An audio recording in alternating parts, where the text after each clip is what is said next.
that space, it is the Saturday night live space with you and I. Always a pleasure to welcome each and every one of you here, each and every Saturday, today being the 4th of May. Basically, we are paddling nicely throughout the year. It is the 4th of May, 2024. And so that is where I want to say a special good evening to all of you already locked into that space. These days, Dominicans have been making very, very hot, I can tell you that. Kawem, as they say, started very, very early. And so those of us in Dominica, we know what that feels like. So if we get some weather system coming out from Africa this year coming up, then, you know, it may be very disastrous, all right? But we are here and we are ready to go nonetheless. So Dominicans, please share that live, those of you in the region, or even much further. I normally say wherever you are on this big blue marble, right? It's a pleasure to have you on board, all right? So yes, we are ready to go. It's 5 minutes past 6 o'clock. Most likely, we normally go up to the 8 o'clock hour. That is if once we have enough material, that is to go to the 8 o'clock hour, we normally do. Dominicans, tonight, just as we get going here, let me just give you guys an idea of just where we are going tonight in terms of the information / the education. We will be making the first stop with our limited banking system in Dominica. Yes, you heard me right. We have a system in Dominica, the banking system is very, very limited. And so that is the first stop that I want to make tonight for us in terms of the information. You want to hear about some of the things that are going on in the banking system as it pertains to the customer or the customer end of things. Okay, so that is our very first stop. Our next stop, we will be sharing a bit of information on the what many folks in Dominica call the House of Dark Secrets. On the billboard when it was being erected or constructed, it was the Sagasso House. As to whether or what the Sagasso means in terms of Dominica, then your guess is as good as mine. But we will have some information to tell you about the House of Dark Secrets right in Roseau City Center. What I am hearing is to come. Read the House of Dark Secrets. It have been standing there after constructed for some time, empty. But we'll get into that sometime later. For those of you who have been asking, a lot of you have been asking, Lofty, what about Kian? We haven't been hearing nothing about the situation of Kian. Let me just say straight up the bat here that Kian Alexander, the one who it's alleged, especially by the law people in Dominica, said that Kian abducted young 12-year-old Kenisha sometime back in about 2 years ago. His body, his remains was buried sometime back. And so nearly after 2 years on ice at a funeral parlor in Dominica, there was some arrangements with the police and the family relatives of Kian Alexander. And I can tell you from very, very confirmed sources that his remain was buried sometime back. Okay? So those of you who have been asking, what about his body? Yes, I can confirm to you that his body is now under the ground, as it were. The investigation is still wide open. Kenisha is still not found, but that is the updated information as it pertains to Kian Alexander. All right? I have also, Dominicans, in my possession a video, a short video. And I must say straight up the bat, let me qualify that video. It's a very disturbing video, especially as it relates to our young people. All right? And the young people that I'm really zeroing on now, it is our school-aged children. Yeah, school-age. That is how young. That very disturbing video I have in my possession. I've been talking about our young people for many, many times on this program. But it seems as if some persons are not listening, some persons are not getting that message. And so this afternoon I will bring to you in video form some of what our young people are engaged in. And so you out there will be the judge, as you will think whether it is a wholesome activities that our young people, especially those who are going to school in Dominica, are partaking and participating in on a weekly, if not a daily basis. Stay tuned for that. Finally, Dominicans, in terms of content tonight, I started off a conversation last week whereby I told some of you who on the live at the time the information that I'm going to speak, that was last week, from my heart to you guys. It may not have gone down well with some of you, so I kind of preempted you guys to tell you guys straight off, if what I'm going to say, then you guys are not in sync with it, it's all well and good. I am not asking you guys to be in sync with my thoughts, but I am a Dominican and I live in this country. I've been living here for some time. And we in Dominica, especially some of us who are not who are not in sync with the order of the day as it pertains to the government. Well, no, not the government, the DLP regime.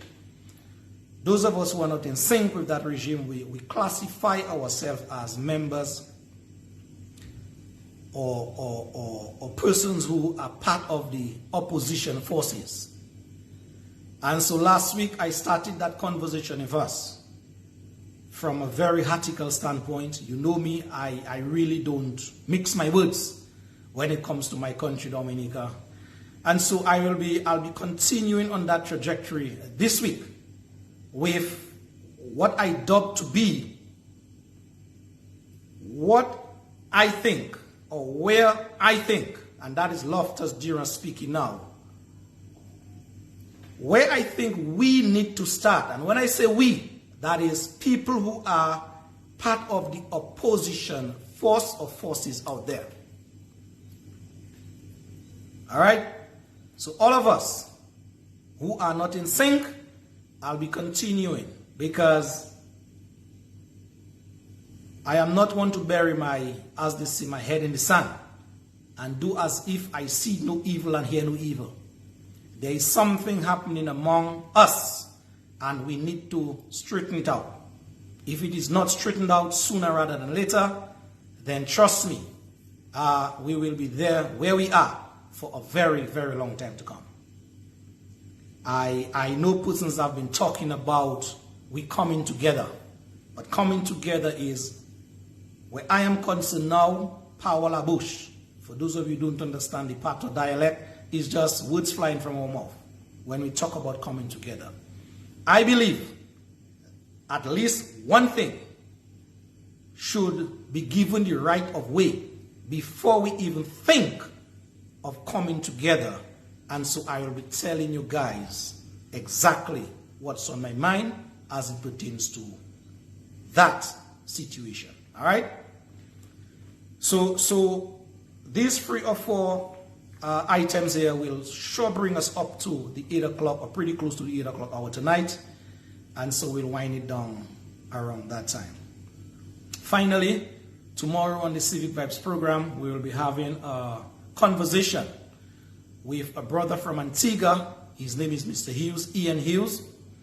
He will be telling us some things about that. As we speak, they are going through as it pertains to the Chinese. Yes, you heard me right, the Chinese. We in Dominica, we are subjected to that situation as it pertains to the Chinese being part and parcel of our whole development of late, of a whole infrastructural setup, as it were. But in Antigua, there is this Chinese situation as well that has been and continue to unfold.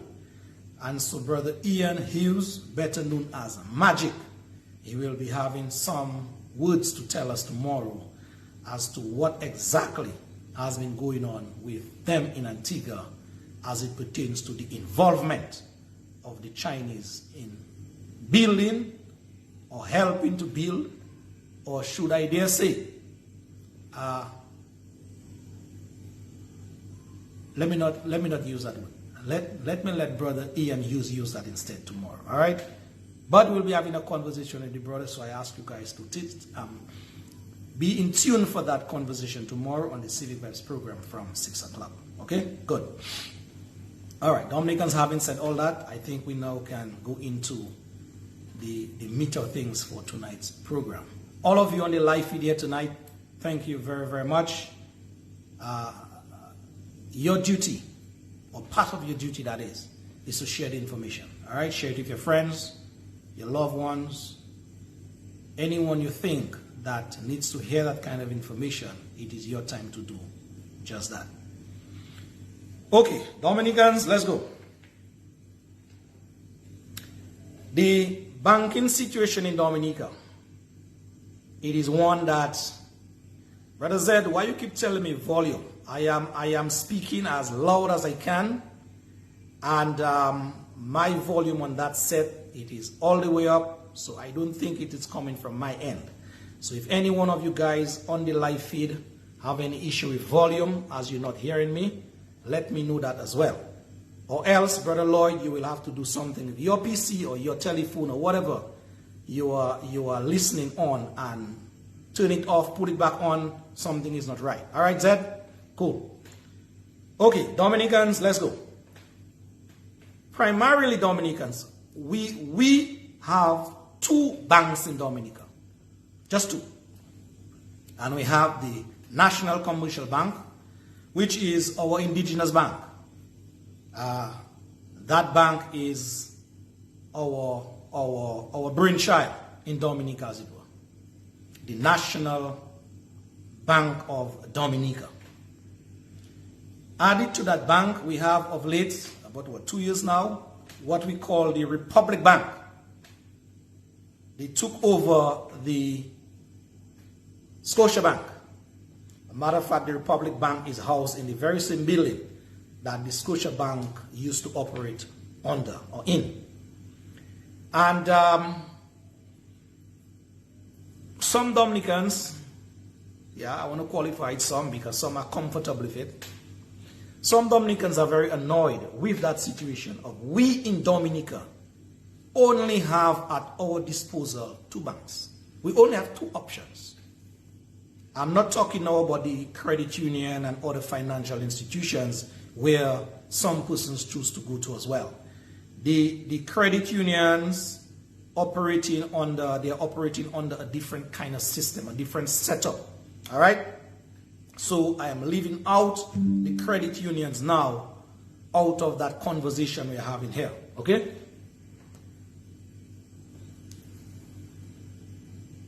The National Bank and the Republic Bank, in terms of the services that they are rendering to the Dominican public, much more could have been done in that regard. And so I want to start with us in Dominica. We will go to our tourism or tourist sector in a while, or persons who come to Dominica to do business and they have to use our banking system here. Let us start with us. We in Dominica, we are subjected to a very quasi sort of system that we call our financial system in Dominica. Much more in terms of service, top-notch service could have gone into our banking system. And I say that because I am in it, I go through it, I feel it, so I am talking from experience. Our banking system in Dominica is very limited in scope. We are not even touching yet about the time it takes to go through in terms of doing business in Dominica. We are not there as yet.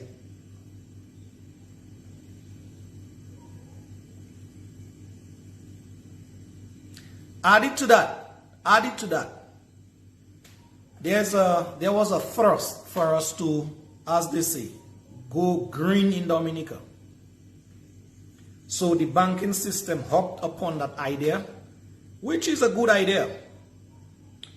And there was this situation of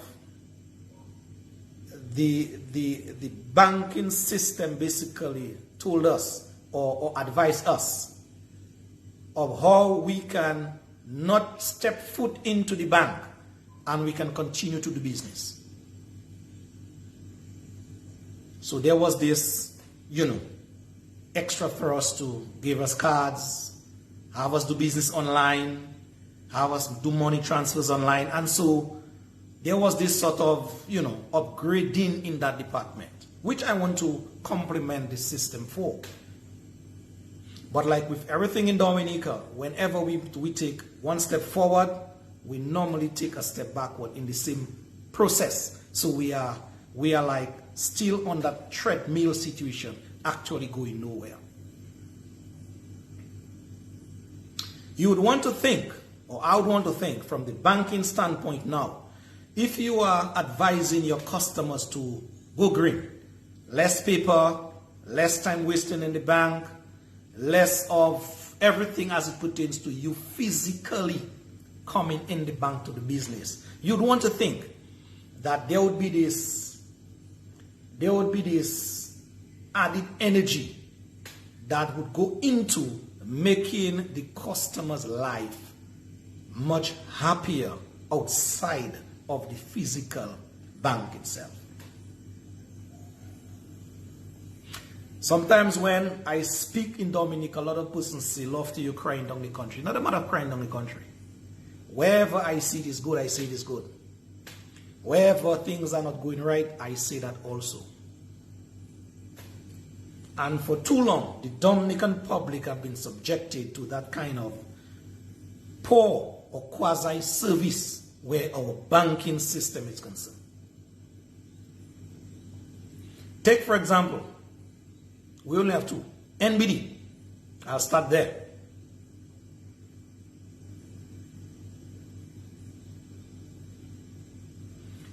Of late, I heard a lot of customers. Well, no, let me rephrase. Well, yes, they are customers. I heard a lot of customers coming to do business with NBD, and these persons have been complaining. Yeah? These people, they have been complaining rather. And why are they complaining? At least in that one instant, they are saying the bank put this situation in place whereby if they step into NBD and they are not an account holder at NBD, NBD as per policy is saying and has said, these people, non-account holders, I want to be clear, can only do a transaction, for example, where foreign exchange is concerned, and they can only buy up to $200 US.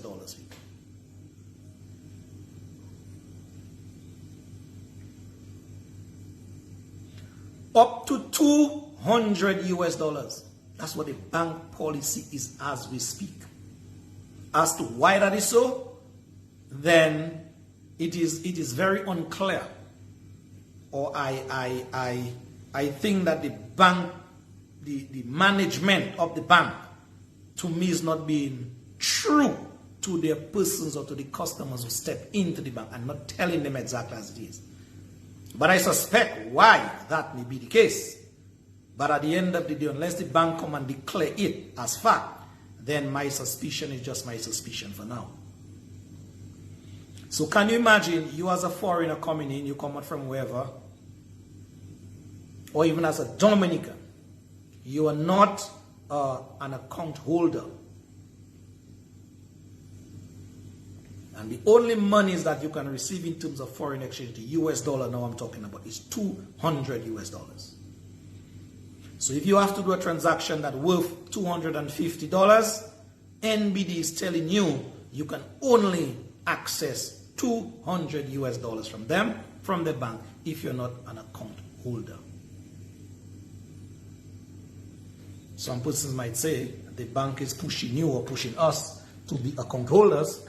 That's fine enough. But some persons doesn't necessarily want to be an account holder. And so where do these people go? Where do these people go to do business?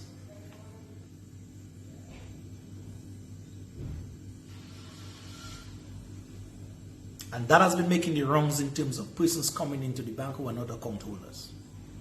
Now, if you know me very well, I normally like to go behind the scenes now to extract or excavate certain information, resurrect certain situations that may not be upfront. And what I'm hearing from the grapevine, from persons who are in the banking system, that maybe one of the situation whereby the clamping down in terms of the money laundering and everything that has to go with those kind of nefarious activities. That is one way that the bank now is subjected to by higher authority. Not authority in Dominica, people. We're out of that. To basically clamp down. A matter of fact, anytime you come with foreign currency and you go to National Bank in Dominica, before you could just come with 400 US, 200 francs, whatever it is, euro, whatever it is, and get cash, change it once you meet their policy in terms of ID and whatever it is. You could change it and go. Now they're telling you, as per their policy, you have to put that money on an account, on your account. That is if you have an account. And it's only then you can withdraw it. Again, that is another check and balance that is put in place to help clamp down.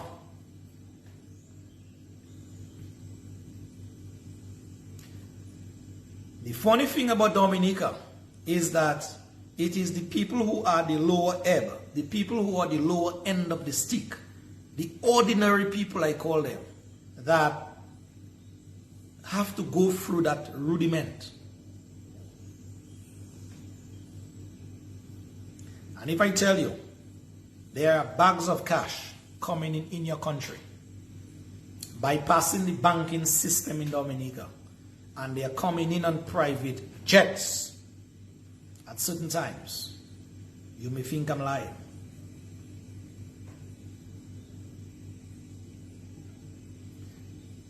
That is how I am hearing people, some of the people up there who govern this country are coming in with some of their dollars. And the people who don't like me to say that or don't like hearing that, they may tell me, but they may ask, but Lofty, where's the evidence?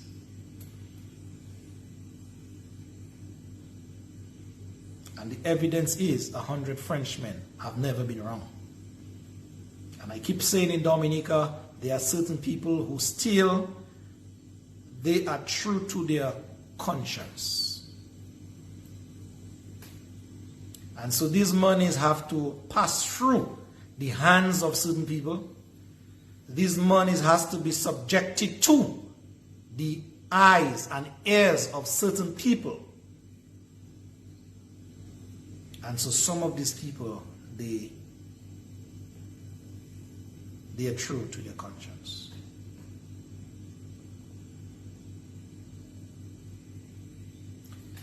Whenever people who are non-Dominicans come to Dominica,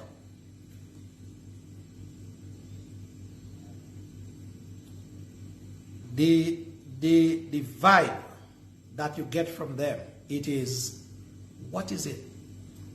What is it? Can I do business? Can I not do business much more free than that in this country?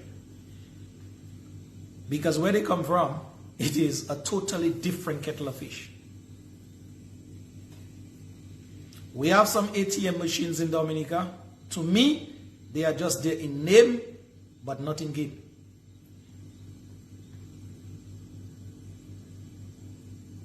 Because 75–80% of the time, you go to these machines, which the bank is pushing you to go towards. These machines are either non-functioning, meaning they don't have cash, or either the machine is in service mode, or whatever it is. And so here now you get that stick up. You want your money, you want some money, and you have no choice now but to physically go into the bank to get that kind of service. And it is a headache. People are complaining. Already we don't have a lot of choices as it pertains to banks in Dominica. Here it is. Here is this extra hustle that we have to do to basically do business with the banks. There are very limited amount of banks we have in Dominica.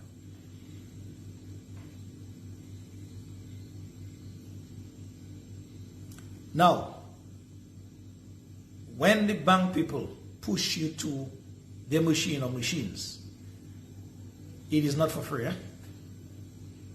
There's normally a charge that goes with that. And some persons, they are prepared to walk in the bank to sort of go around these charges. Yeah? They are prepared to do that. And so hereby, it is again the usual crowding up into a physical space trying to do a transaction.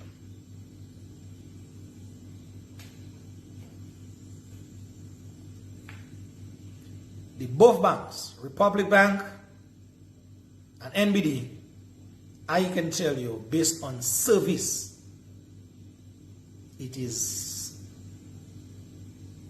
can be notched up a bit. At any one time of the day, at any time of the day, you put foot in one of these institutions. I think NBD has what? 10 cubicles to serve customers, in addition to those for the elderly, the differently abled people and pregnant mothers with babies, whatever it is. They have one cubicle for these people. But I think they have 9 more that are allocated for customers. And at any one point, morning, afternoon, whatever time, half of the 9 or under half of these 9 cubicles are functional. I was in the bank on Friday at midday, and you had 3 out of these 9 cubicles in action serving the public. 3. The one serving the elderly and people, that was open, so you can say it is 4 out of 10.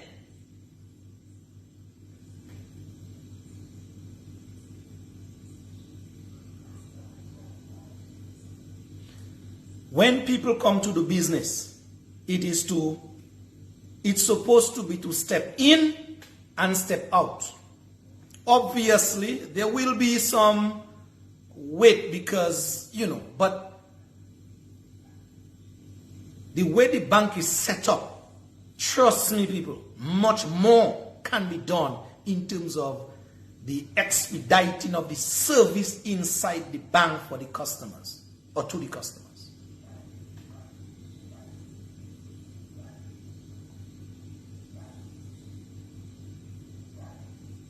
And so I don't know now, I'm just guessing now, if that is a reflection of the economy now, or the economic situation that even the banking system is facing, Why? Much more tellers cannot be at their posts attending to the customers at any one time of the day. And so the service, I am saying it is really, really, really not up to scratch.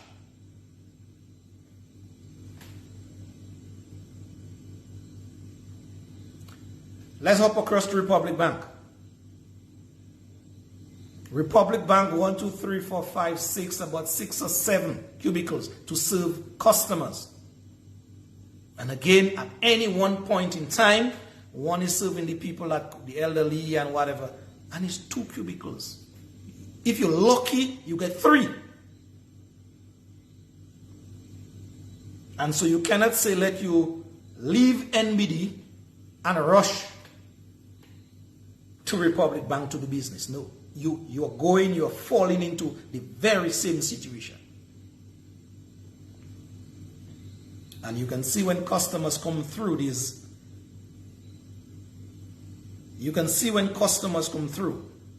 and after 10, 15 minutes of standing in a line, unnecessarily that is, you can see and feel and sense the level of agitation. And so whoever are the managers of these banks, whoever are the supervisors of this bank, I am making a special appeal to you now, people. Much more can be done. Take into consideration, you guys are limited in numbers as it pertains to options available for your customers. So you can do better than that. Or you should be able to do better than that.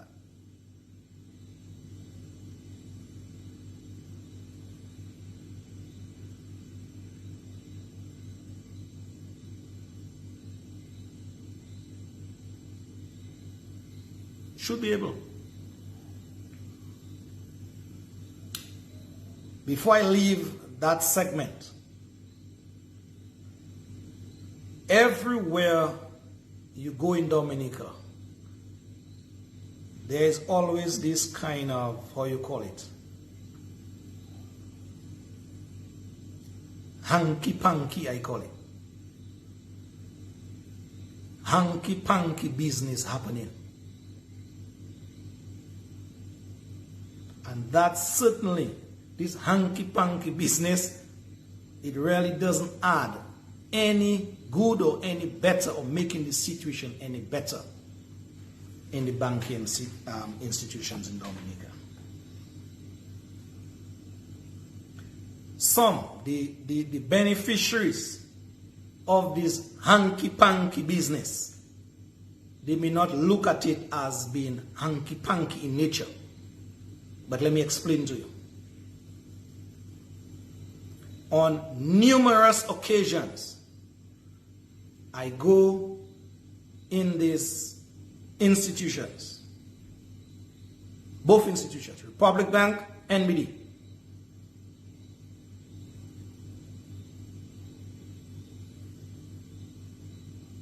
But let me be true to my words here and to the situation. It occurs much more frequently at NBD. And so those of you who are in that practice at NBD, you will know exactly where I'm going now. You will have 25, 30 people standing in that very long line, waiting to get served from 3 or 4 tellers.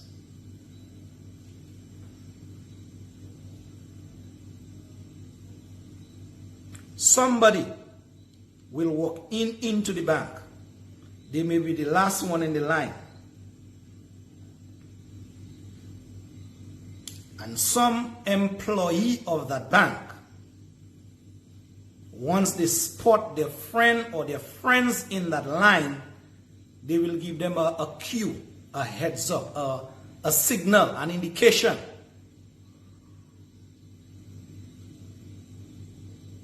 That person who is last or third to last or second to last in that line will automatically remove him or herself from that line.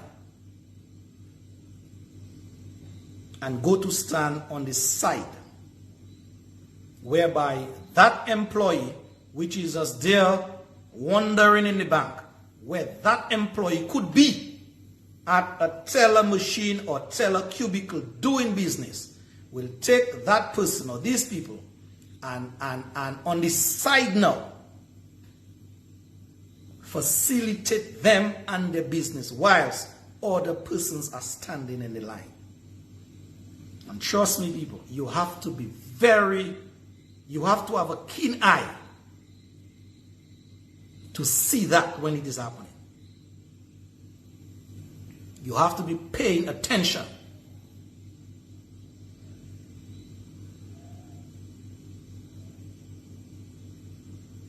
So which means now, what happens now is that here it is, this person comes last in the line, 20 persons at the front, an indication will be made, that person will go on a side, a little conversation ensue, and bam, bam, bam. That, I am saying, idle employee goes into the bank, go to now one of the tellers, one of the limited tellers that are serving the public, the customers now, and would go sit or stand by them with that person's transaction.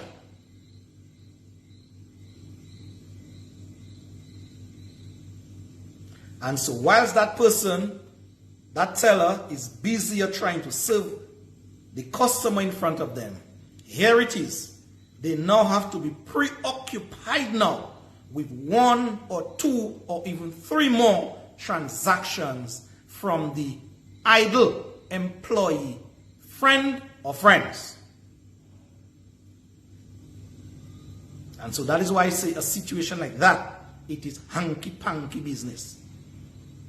And that lends itself now to the sort of very lengthy time that customers now have to remain in the line to do or tend to their business. And that goes on in Dominica.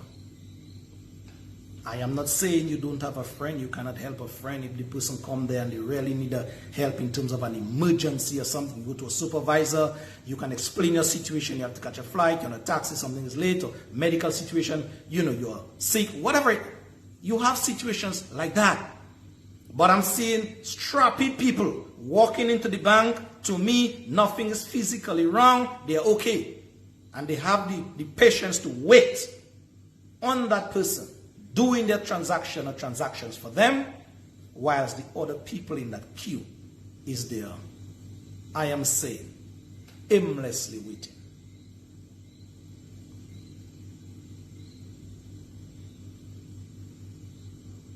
And so those of you who are practicing that kind of business, that hanky-panky business I call it in the banks, you guys need to stop it.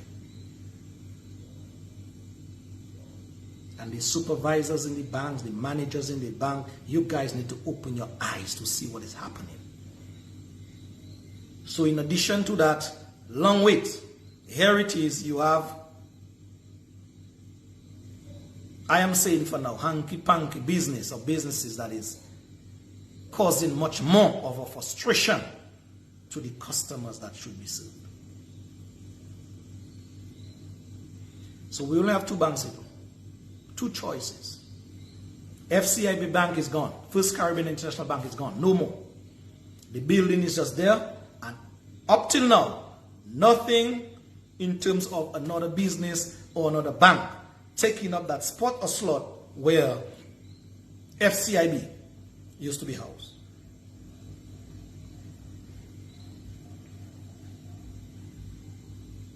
So our banks, they are under pressure. Those who cannot maintain or operate under that pressure, they are running away from our shores. And if the economy was doing so well, much more financial institutions from an international standpoint now would have been flocking to Dominica shores. But no, when they're gone, that's it. No replacement.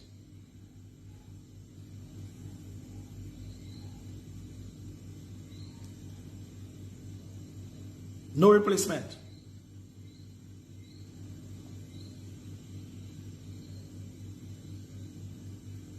So before, in terms of the institutions financially, that is, we were doing much better as a people.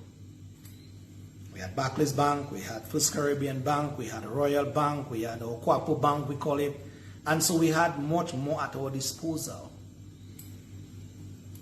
And so you'd want to think now, we should be advancing, but we are regressing. And I am saying, after 25 years of a Dominica Labour Party, or what past opposes for a Labour Party government, I am saying that is a sign, that is an indication that it is an indictment on the Dominica Labour Party in terms of their governance of the country.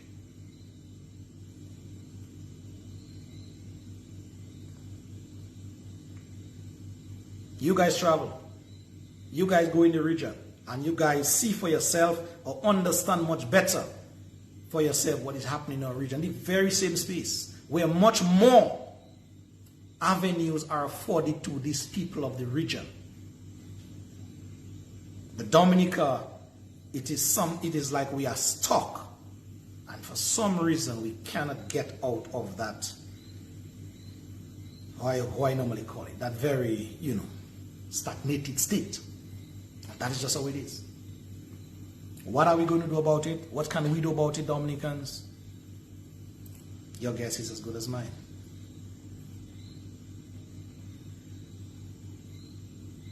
Your guess is as good as mine. But trust me, when tourists come to our shores, that for sure is a hindrance. That is an obstacle, that is a barrier in their way as to whether they return or whether they just stay away. And I can tell you, we have to do or should be doing better than that.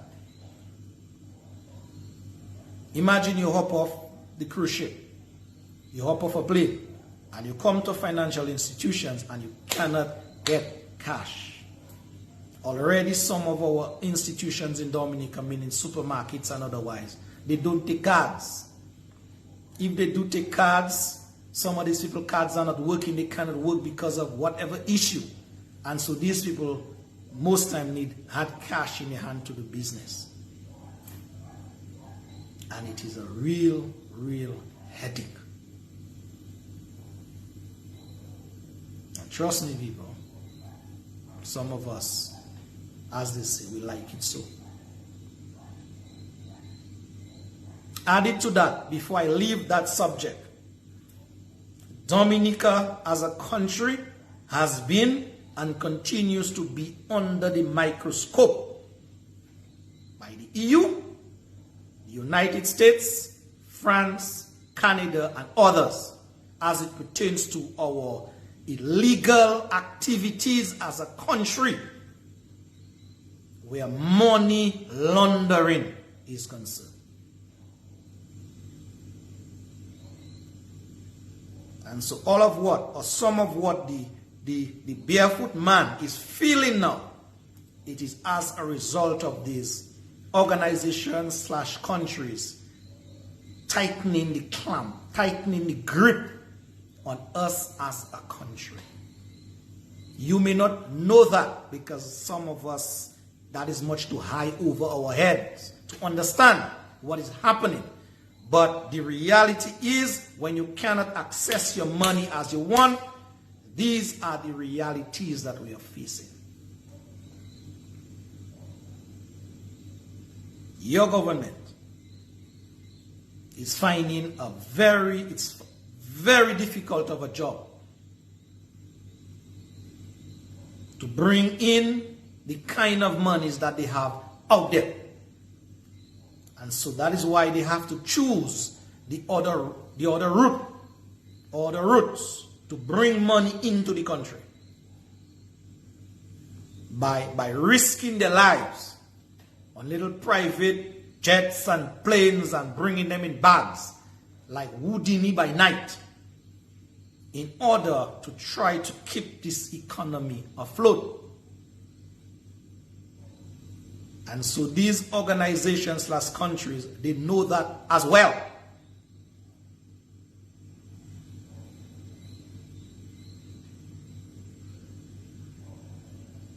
And let me tell you, monies or money, it is not marbles. Once the money is legit, euro, US, Canadian dollars, whatever it is, once it is legit, there's a trail that can be tracked as to where these monies are.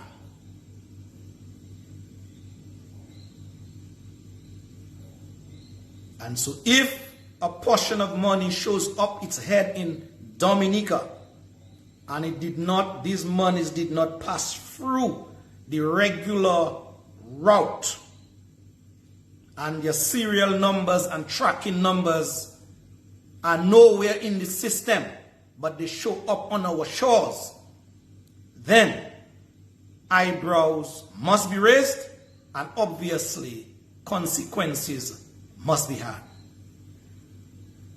And so that is why I told you, monies are not marbles.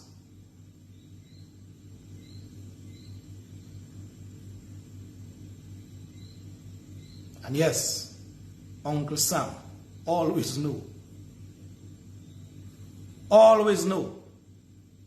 where the money is at, their money is at. So let us continue with our not so bona fide route of getting money here, thinking we are fooling Dominicans. We may be, but the people that really matter, we can't fool them.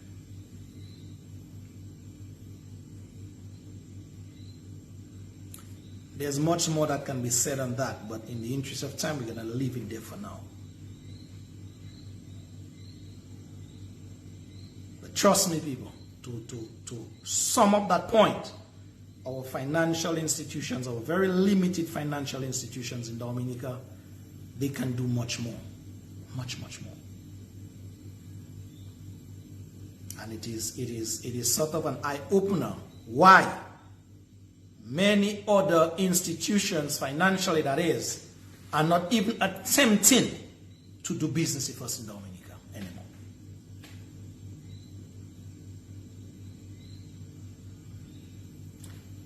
Let's move on.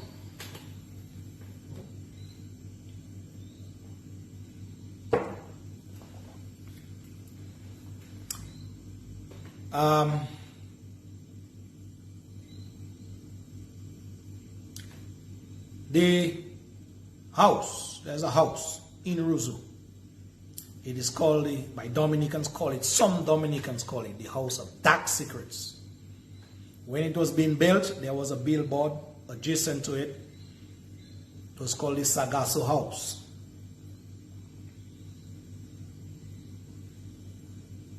That house, if we have to go back, what was on that property before was a house, a very important house to us in Dominica, historically and culturally, that is. What's her name? Jean Reese owned that property some time back.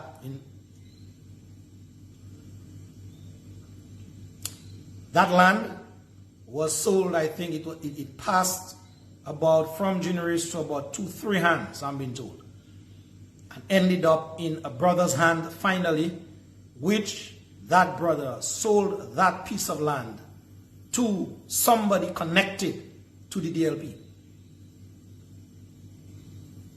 That person that is connected to the DLP basically did what he had to do, bought that land in somebody else's name under a registration of a company. We well are acquainted with shell companies, those dummy companies in Dominica, where some persons choose to hide their ill-gotten gains. So from the sale of that gentleman to an operative of the DLB, who basically bought that property in the name of somebody else and putting it under a company's name now. And so whenever you see smoke, there's fire. There's always fire.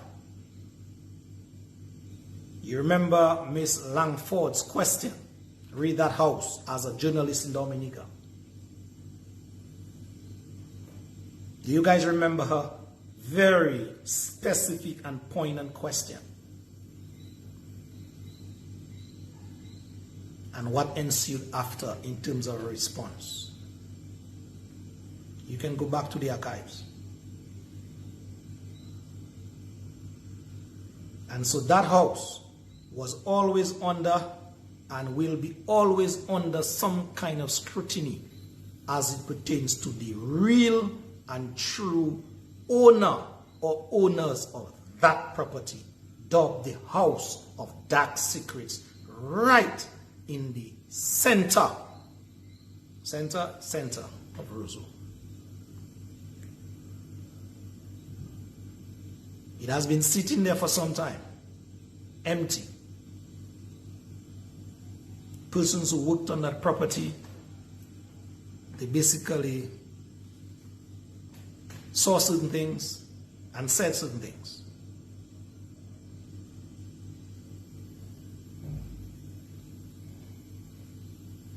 And the good thing about it in life, people, there's always a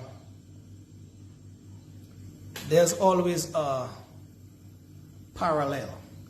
There are always things that happen and happen again and again and again.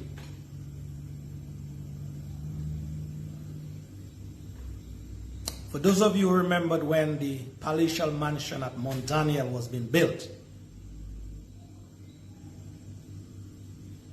I reported to you guys that some of the people who worked on that palatial mansion reported that every Thursday of every week there was one body that used to show up on site every Thursday about 3:30 in the afternoon.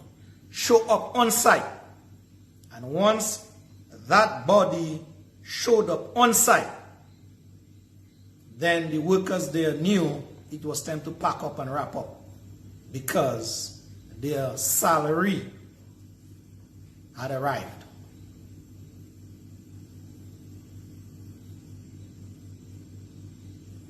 That one body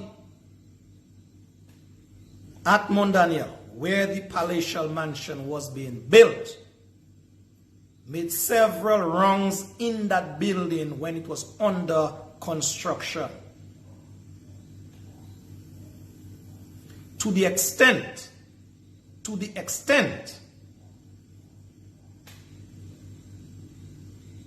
that that one body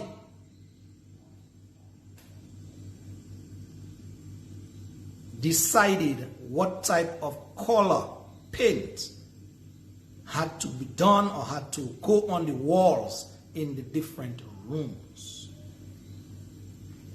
And to note, there's one room in particular that one body insisted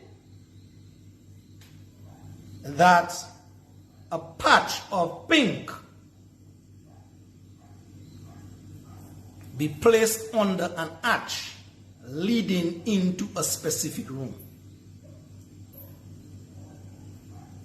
That is how involved that one body was in terms of the construction of that palatial mansion at Mount Daniel.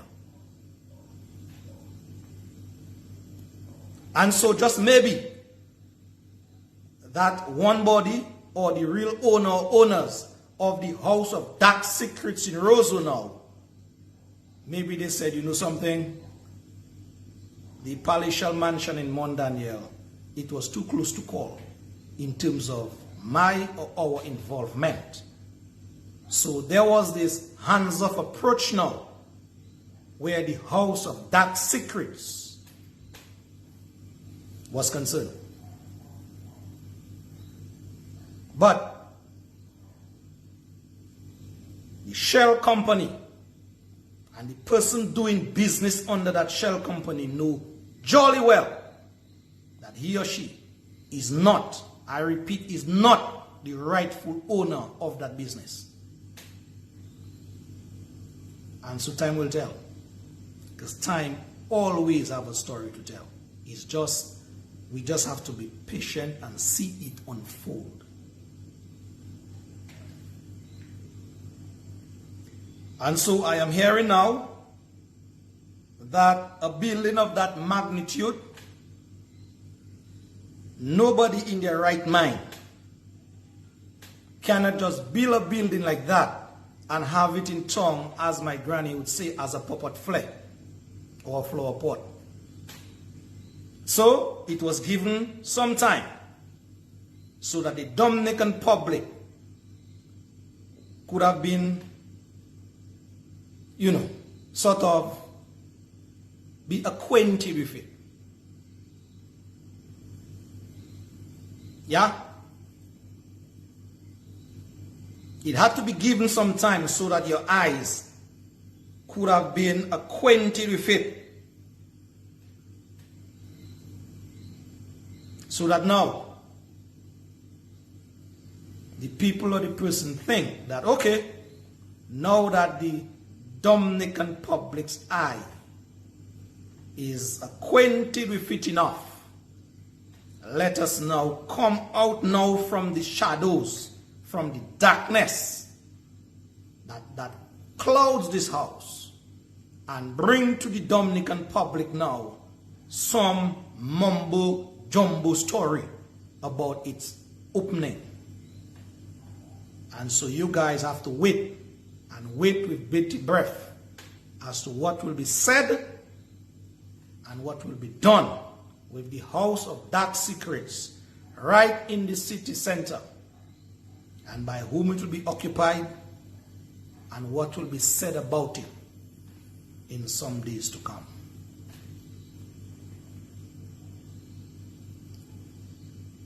When all that is happening, please remember the question, the very important question by Miss Lila Langford when she asked that question. And remember the answer that followed that question. Remember the question, remember the answer, and please try to now juxtapose what is going to be said about the House of Dark Secrets with the words that will be flowing there. All right, people? That's your homework. That's your homework. The question, the answer, the words to come. You guys are brains. Dominicans, let's move forward.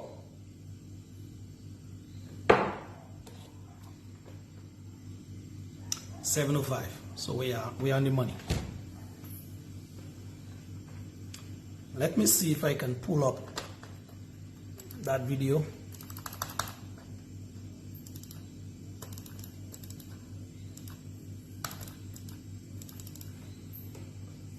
Let me see if I can pull up that video.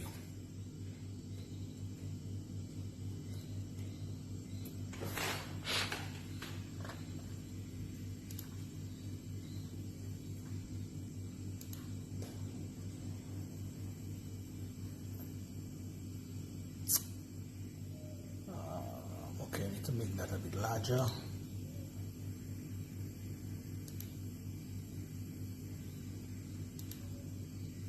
Okay, good. Now, the video that you're about to see, Dominicans, is about what? 30 seconds in length. 30 seconds in length. Yeah, 30 seconds in length. But it is very, very crucial. It is very important. A video as to what our children some of our children are subjected to, even in a school setting. Now, I don't know what the Ministry of Education have to say on that. I don't know what the school have to say on that. I don't know what the principal of that school have to say on that. I don't know what the teachers have to say on that. I don't know what your parents have to say on that. But at the end of the day, it speaks volume as to what is going on, not outside of our school now, in a classroom at one of our schools. All right? It's not me. I'm just the messenger. I have always been preaching. I've always been telling you guys about some of the activities that go on with our school children on a daily basis, where drugs is concerned. Hard drugs is concerned. You see them. You see them come with their little 5 bag and their 5 pack and their wrap up and their carrot and their whatever it is. They do it for money. They transact drugs for money. School children. And if you think I lie, go to the gardens, the botanical gardens, anytime from 12 o'clock on any day, any school day, and you will see with your own eye what I'm talking about. Don't take my word for it.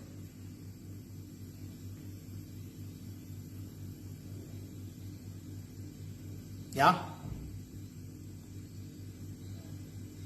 Any day.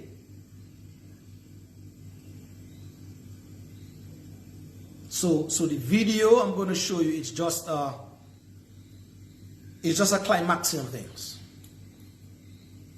And it is very, very sad, people, to see where and what our children are participating and partaking in, even at a school level.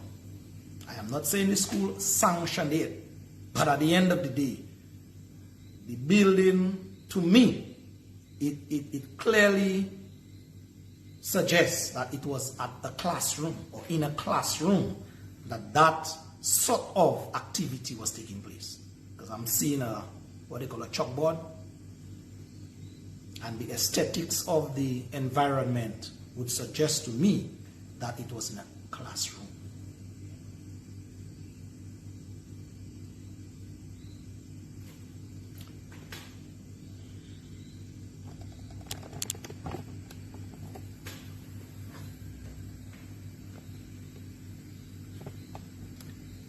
This is your video, people.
Play that one more time, Dominicans, and we're going to dive a little deeper in that video.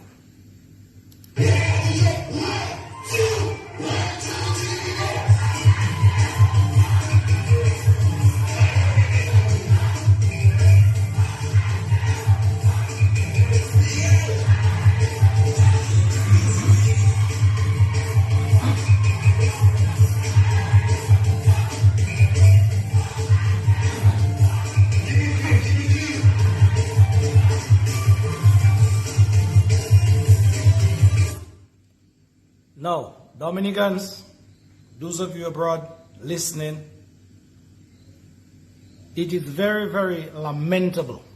And so if you have any young children around you now watching that program, I would advise you to excuse them for the next 10-15 minutes. That is if you have young children. And so viewer discretion is advised now, because I'm going to put it to you very, very raw. When I got that video earlier this morning, I listened to that song, but to tell you the plain truth, I am not a follower of this kind of music. So I really could not understand what that music was saying, the words, because I don't follow that kind of music. So the person that I got that music from, I call that person, I say, Mr. Man, can you explain what the words, transcribe that video to me, please. I did not, the person did. I did not take that person's word for it, if you know me very well. I sent it to another person who I know has a very keen ear to words. The person basically reported to me and tell me the exact same thing that the first person said. I say, wow. I say, you know something? Let me just, I normally do as part of my journalism work, the VCR method. Verify, confirm. I say, you know something? Let me reconfirm by another source.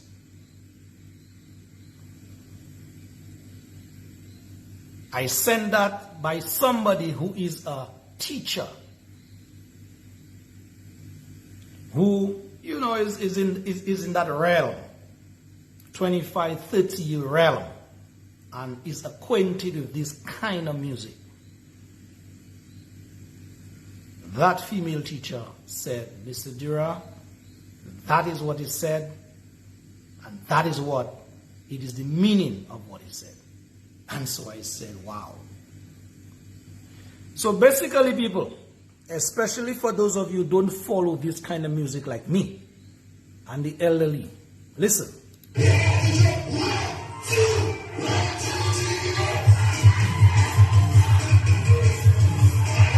Now, the DJ, whoever is DJ, you hear that count, 1, 2, 3, basically putting these young, impressionable minds in that mode now. That is what that 1, 2, 3 is all about. And the verse of that song simply says, you heard the children repeating it, I don't really want to talk. That's what the children are repeating. I don't really want to talk. And the very vulgar version or part of that song says,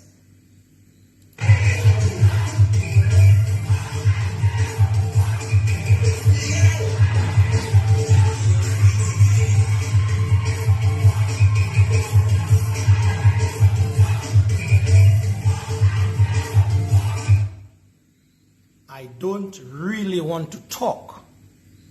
All I want to do is fuck. You heard me right, people. These school children, they are saying in song, I don't really want to talk. All I want to do is fuck.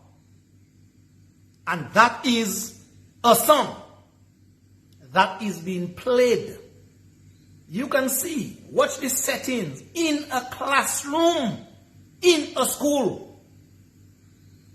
You have young boys, young girls. Some of them even have packed uniform on them. And they are, as Sparrow once said, dingoing away to a very vulgar music, whereby they are telling themselves, they are telling their friends, they are telling whoever it is, they're repeating the song, I don't have time to talk. No time for talking now. All I want to do is fuck. And if the Ministry of Education, if the teachers, if the principal, if parents in Dominica can condone that kind of thing, well, as I told the free people this morning, that generation is a lost cause, is a lost cause. And I say it without reservation.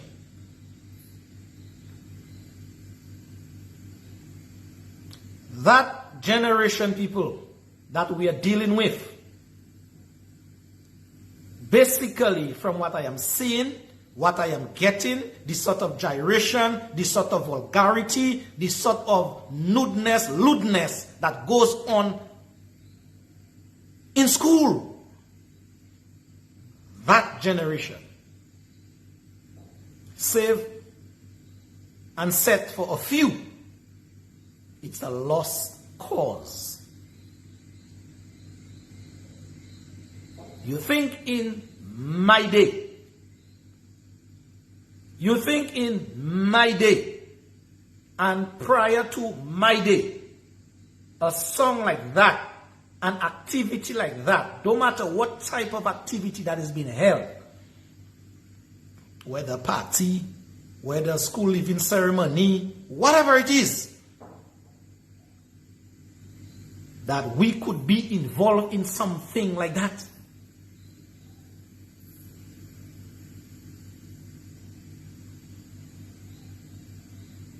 And so, my friend, it is very, very, very disturbing where we are as a people and what our children are engaged in as young children. And you can see these young boys, you can see these young girls. They are there enjoying themselves away.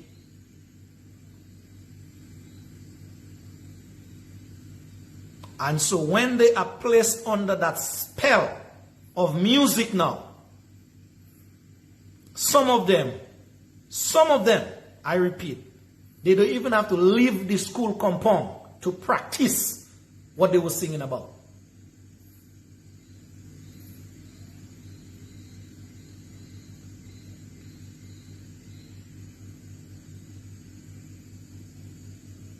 And we wonder why. We wonder why our country, Dominica, is going to hell in a handbasket where our young children, they are concerned.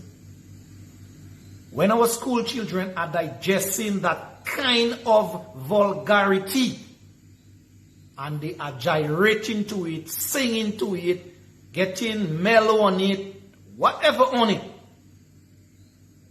we are wondering why we are where we are as a people. Can you imagine that bunch of people? If some kind of divine intervention doesn't take place like now, what Dominica will become, people? These are the children that have to have children tomorrow. These are the children that have to have children tomorrow. Watch them. Nobody here, under here, in that video you seen there, I can say safely is above 20. None. And if they are indoctrinated at that tender age with that kind of vulgarity, that kind of lewdness in music, that is what we are seeing. What are we not seeing that they are participating in? And so, Dominicans, I don't know how else for me to bring it to you guys' attention anymore. I really don't know. I really don't know.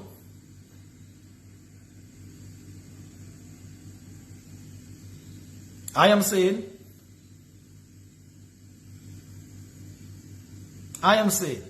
if something is not done, I don't know what can be done. But these young people, we are looking at a lost generation right there. The good book told us about a generation that knew not the Almighty. And we can parallel that to that generation that will not know nothing about the Almighty because of what they have been involved in and participating in, being indoctrinated into at that very tender age.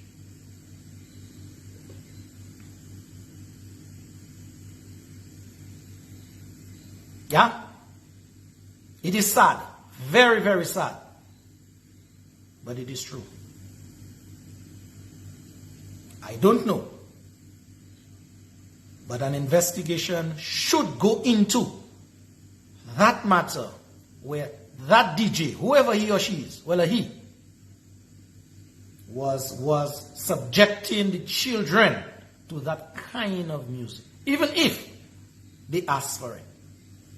A teacher or teachers must have heard that thing was going on for them to have stepped in and say, you know something? Not under my watch. And so the principal of that school, whatever school that is,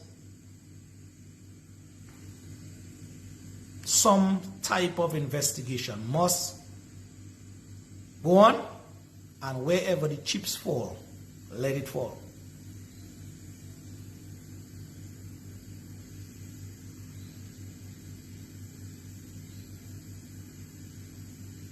I'm seeing the news there about some male body was recovered at Layu.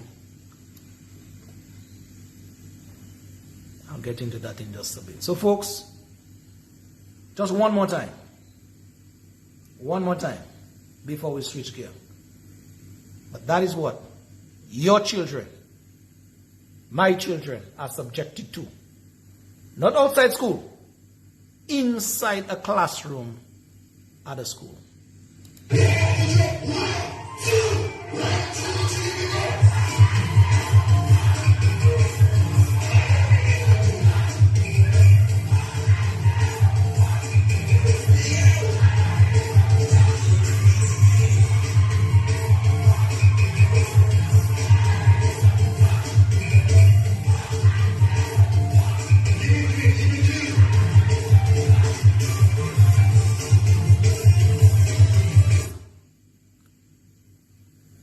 Let me just say here, which I forgot to say. The DJ, you heard him say that at least once. Keep it clean, keep it clean. But obviously, the cat is already out of the bag. So there's no time to keep it clean anymore, Mr. DJ.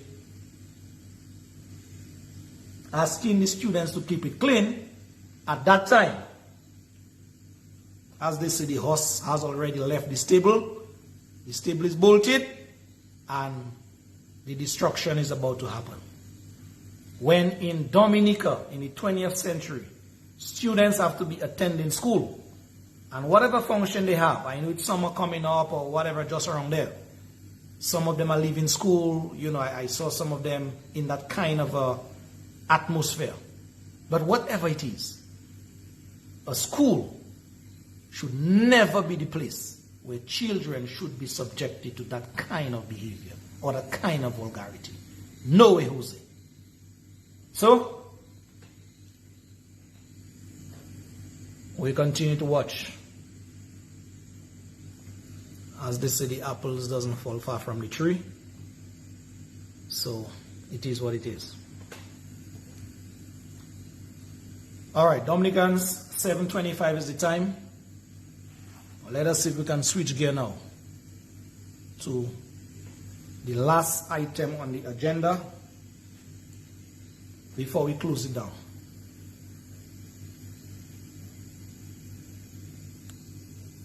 Before I switch gear though, let me take some of your comments. Alexon Sevre, yes, is right in here. To be honest, I am not even blaming the young students. I feel sorry for them and my heart bleeds for them. The destruction of Dominica starts from the top with no checks and balances. It must be, with no checks and balances, it must happen. With no good, honest, accountable government, everything will break down and everything good will be lost. Allen Pierre, school turned nightclub. Carla Guy, Yopa What that? You Pafli Pali. You Anivli. All right, Carla. We got it.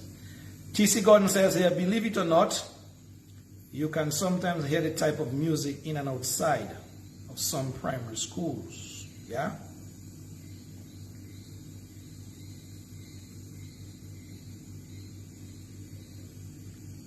John Joseph writes, fuck, I really want to fuck. I don't really want to talk. John is even breaking it down in more simpler terms. That is what the song was saying. That's what the school children were reciting. Oh my God, Manuel Imperial writes, is this really our country? This is very sad. Tower Williams writes, to be honest, there needs to be a public debate to show how this awful version of bullying is impacting society. I am not surprised. Am I surprised? She asked. No. Can something be done to stop this? Yes, but not with the current government.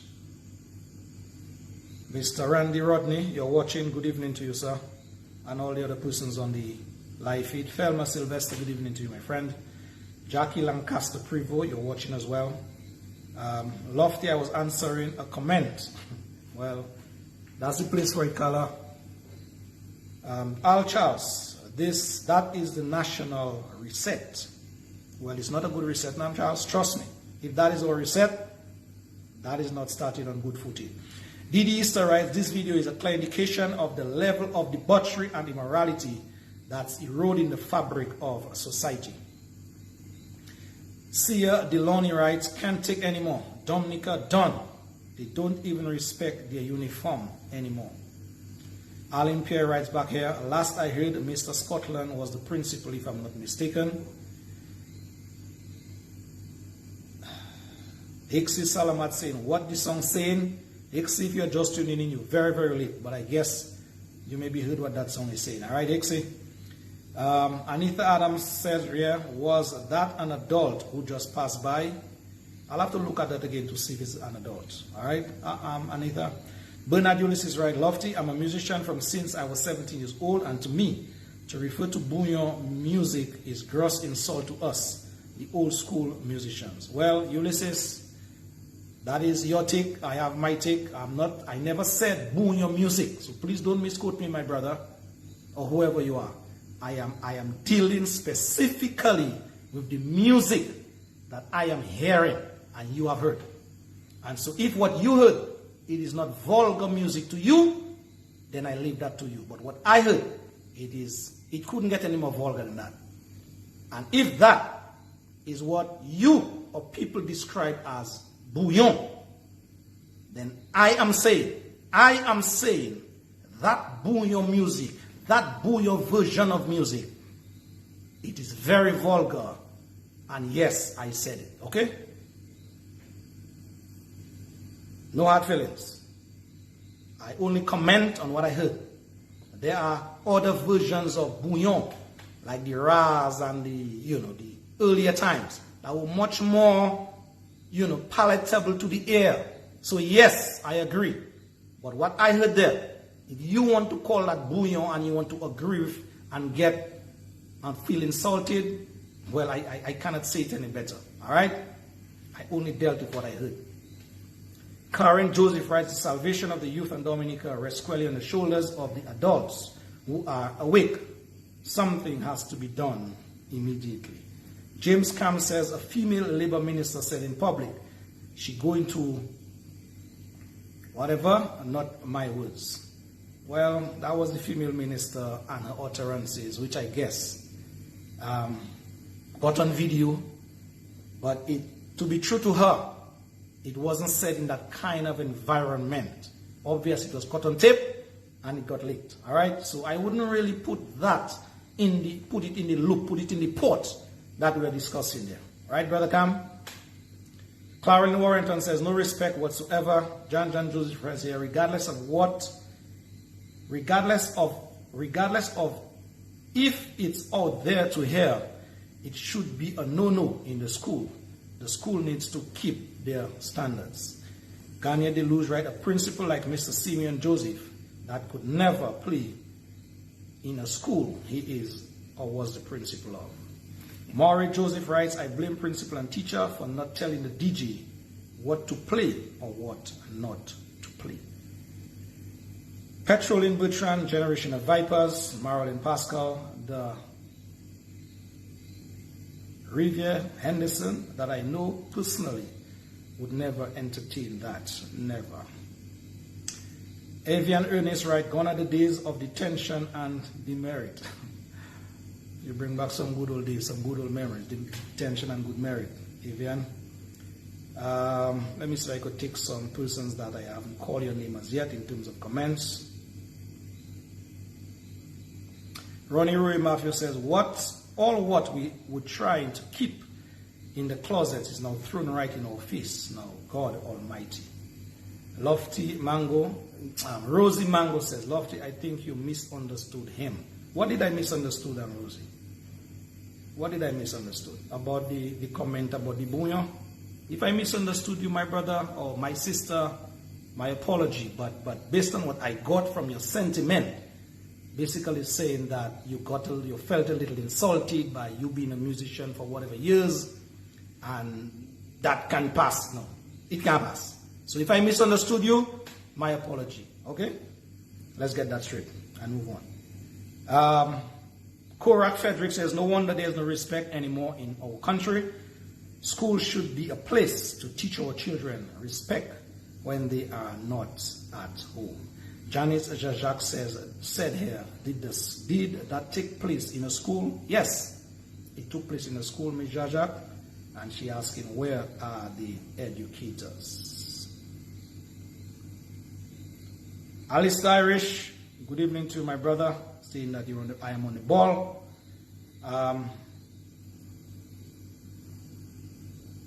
Yeah, I think we can move on from there. I'm now seeing a lot of persons suggesting that I misunderstood the person that talked about the Booyah music and feeling insulted. If that is the case, then, let me just get back to that comment. Bernard Ulysses writes, Lofty, I'm a musician from since I was 17 years old. And to me, to refer to Booyah music,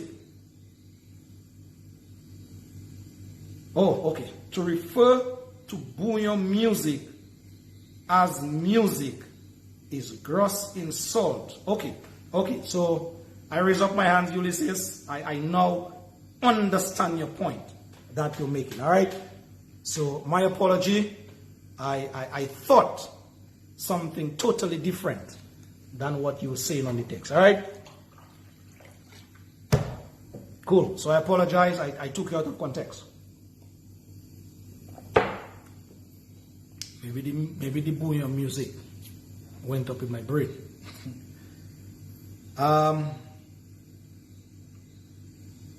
Someone is asking where the teacher. Okay, Dominicans, it is 7 something. Let's get to the last segment and we're going to move. 7:35, so we have 25 more minutes to roll out.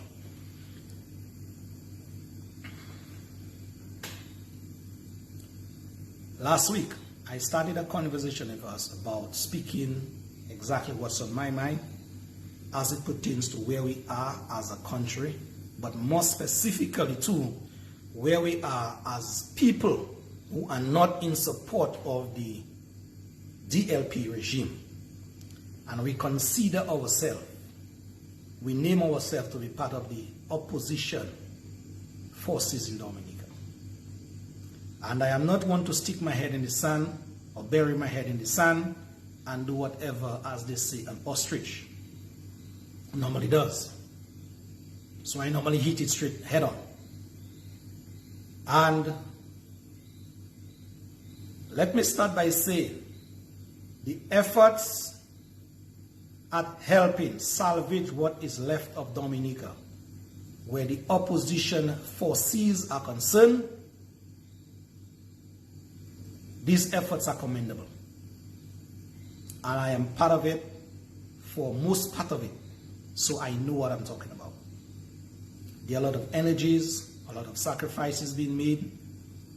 Persons are basically putting themselves out there to help. And so these efforts are commendable.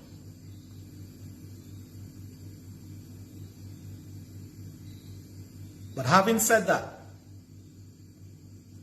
there are also persons in the opposition or considered to be part of the opposition forces out there who are, and I mix not my words, are causing incalculable damage to the work that is needed to go ahead. And you know yourselves. Again, there are persons out there who refer to themselves or are part of the opposition forces out there. And by some of your words and action or actions, you are causing or being a hindrance, a great hindrance at that, to the work that has been done and is needed to forge ahead. And I say that without apology.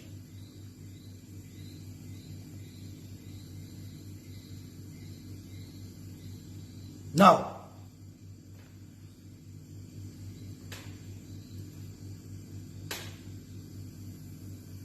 whatever it is, you think of the situation where we are as members of the opposing side. Whatever you believe, that is your belief. But there's supposed to be a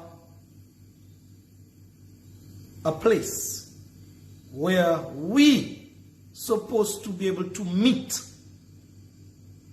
And when we meet at that place, some sort of commonality should take place in spite of your beliefs, your philosophy, your ideology, whatever it is about how we should move forward. And that is where some of us have not been able to master it. It is at that common meeting place.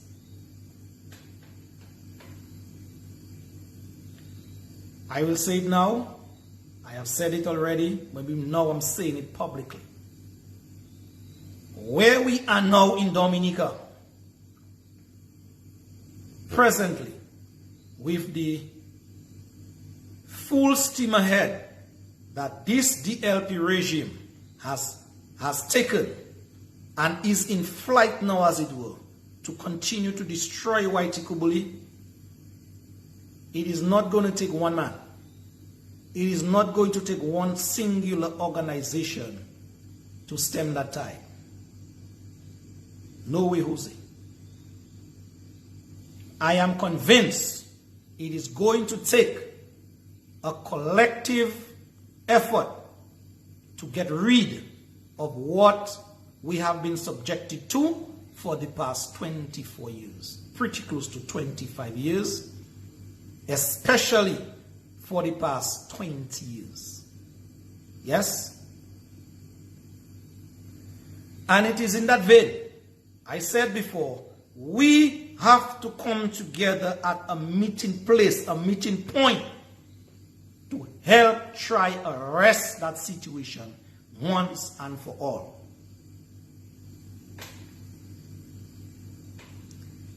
And many attempts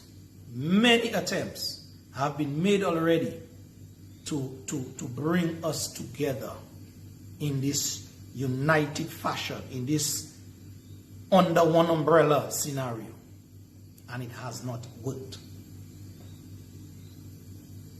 And if you know me very well, when I speak, I give thoughts to my words before I speak.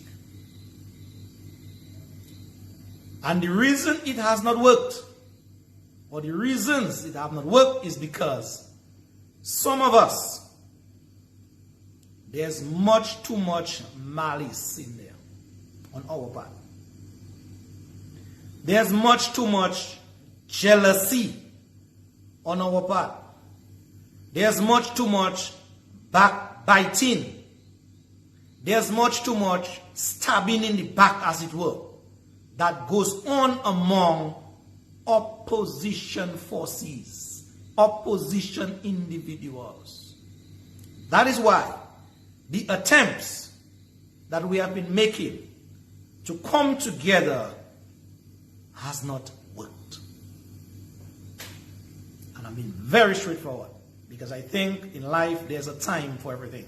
The book of Ecclesiastes says that. And I think now is the time for me to really speak my guts out to you as to what I think needs to be done to get us out of that mess we're in as a country.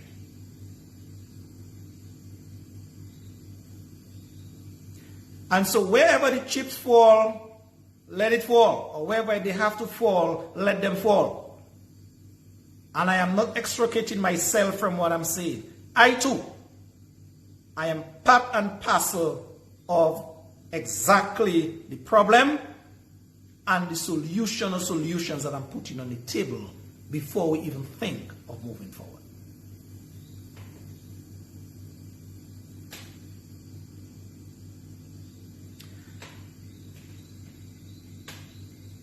And I believe, humbly that is, the starting point for us to realize our goal as a country where the opposition is concerned in Dominica, the opposition forces in Dominica, is that there has to be a point of honest, genuine, true reconciliation. I repeat, there has to be a point, a time, when we embark on an honest, a genuine, a true reconciliation effort.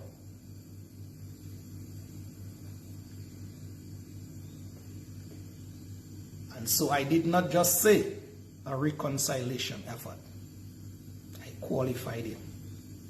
An honest, a genuine, a true reconciliation effort.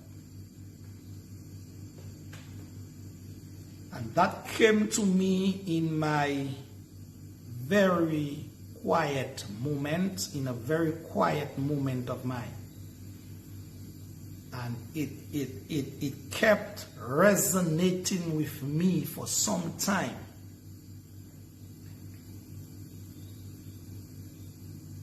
But I had to give it time before I brought it out. Because having seen much, having heard much, having done much, we are not getting anywhere as opposition forces. And I say that without no apology. And I don't want now to go into the nitty-gritty of things that gone on. That is not the plane from which I want to shoot from. No. Because I think there comes a point in time where we have to let bygones be bygones. We have to decide to agree, to disagree, and move on for the greater good of country. And so with that activity, or with that process, which is more of a process,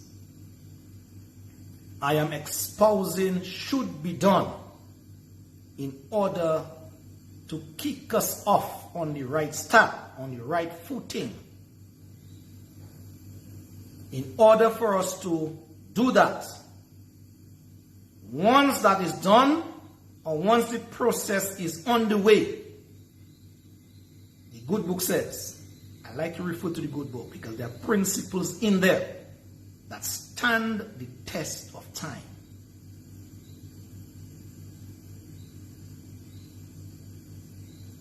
It said,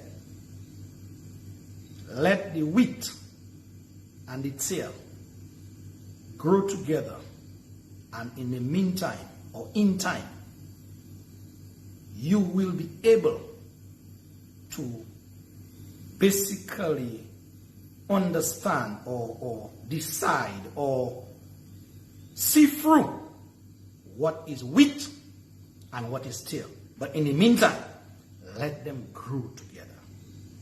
And in the meantime, in time, we will have a much better understanding as to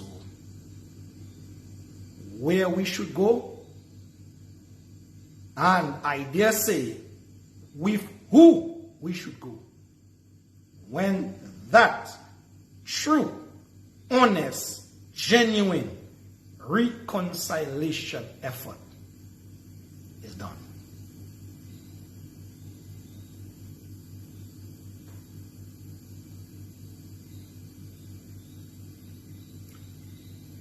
That quiet moment, it was further established in my mind when I remember the time where I read somewhere and I went to research it, where in Jamaica in the 70s, 60s, 70s, 80s to a small extent, but it's 60s, 70s, Jamaica as a country, they were going through very turbulent political times.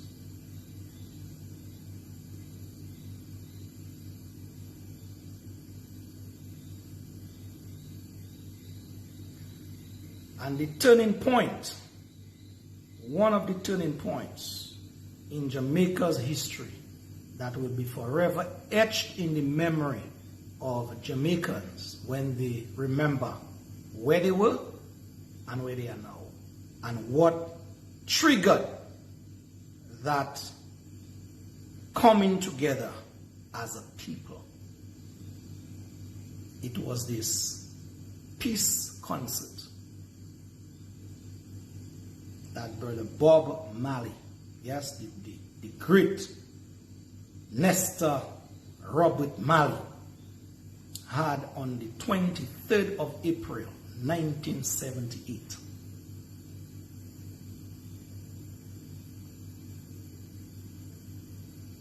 When it is said, he too had his quiet moment.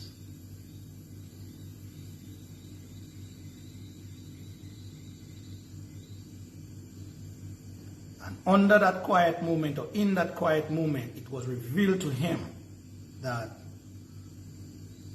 what is happening to Jamaica as a Jamaican, he cannot just continue to sit by and do nothing. And so with his God-given talent, he had what you call this peace concert, where he brought on the stage with him the Prime Minister then, Mr. Manley, Michael Manley, and the opposition leader then, Mr. Seaga, Edward Seaga. And that moment was a very defining moment in the history of Jamaica as a people, as a country, that up till today, if you talk to people who are still alive and witness that moment, they will tell you that was a turning point in their estimation.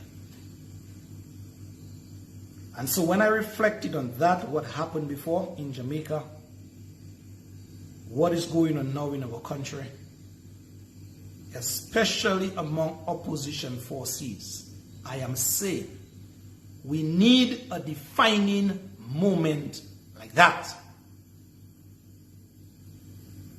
whereby, just like Manley and Seaga eyeballed each other and shook each other's hand, symbolizing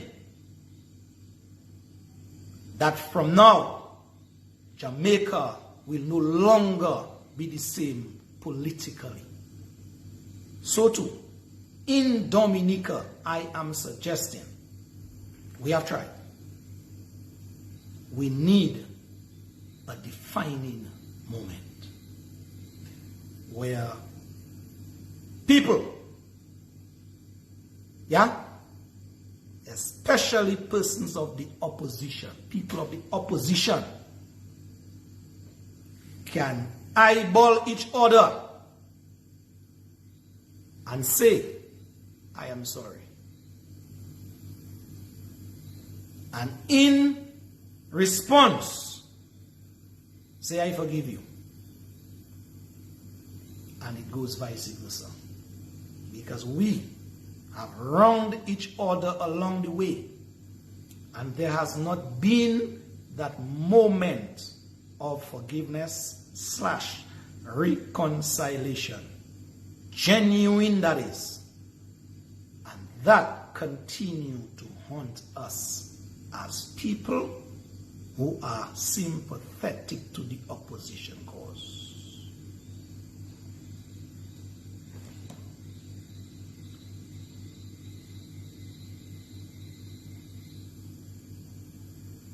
And Dominicans, I had to do some soul searching. I had to do some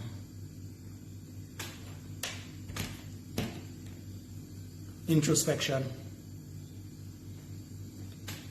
And I'm still in that phase. I'm still in that mood. But I am saying that is my humble suggestion in terms of the start of a solution for Dominica woes. A house divided cannot stand. It is a fact.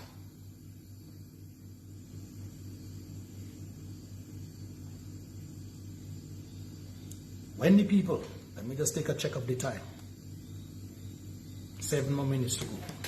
When the people were building that tower of Babel back then, they were united in one cause or for one cause. And they were making great gain. Great gain because of their unity. They being united in purpose.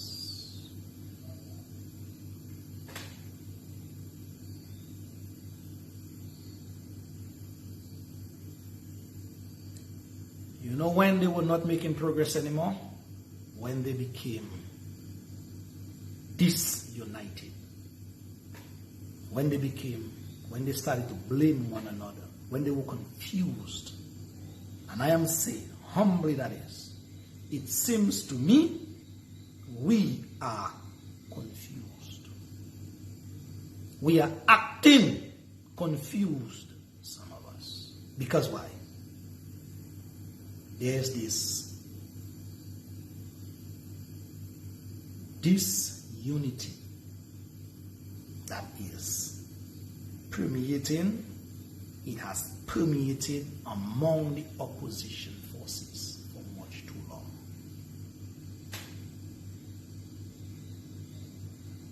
And so until and unless we decide to go back to basics, correct what was done wrong, what we are doing wrong, and decide genuinely to charter that new course,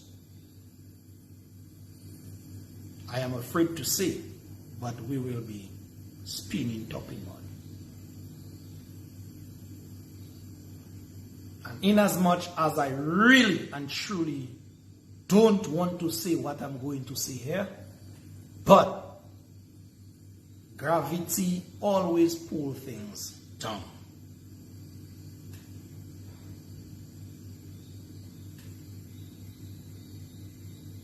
And so like gravity always pulls things down,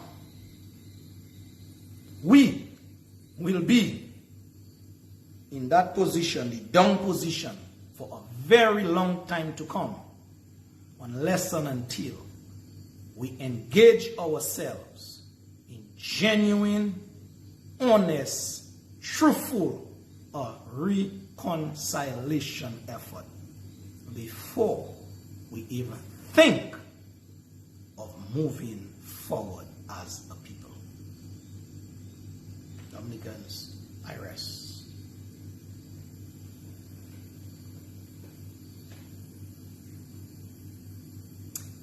And so if anybody asks me from now on how we move forward, it is said here tonight. And so that will be my mantra. That will be my recommendation in trying, attempting to move forward.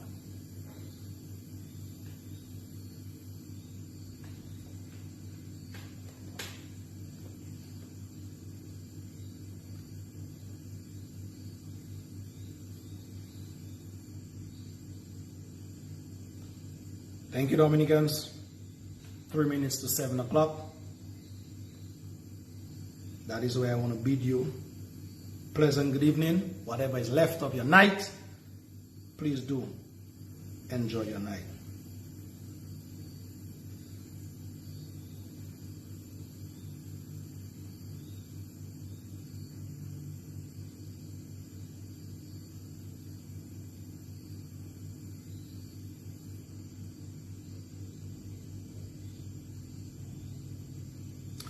I'm seeing here some news about a body that was recovered at Layu. Lifeless, I believe, but you know me, once I look at the facts surrounding it, I will not push it out with, certainty. So Dominicans, that's it. There's something next week that I want to say to us.